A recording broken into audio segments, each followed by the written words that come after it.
గుండెల్లో గాయమేమో చల్లంగా మానిపోయే మాయ చేసే ఆ మాయే ప్రేమాయే.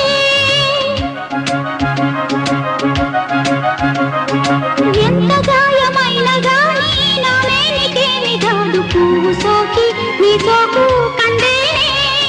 వెలికి రాని వెర్రి ప్రేమ కన్నీటి ధారలోన కరుగుతున్నది.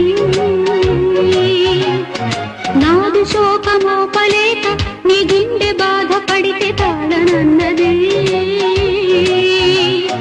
మనుషులెరుగలేరు మామూలు ప్రేమ కాదు అగ్ని కంటే స్వచ్ఛమైనది. మమకారమే ఈ లాలి పాటగా రాసేది హృదయమా. ఉమాదేవిగా శివుని అర్ధభాగమైన లోన నిలువుమా.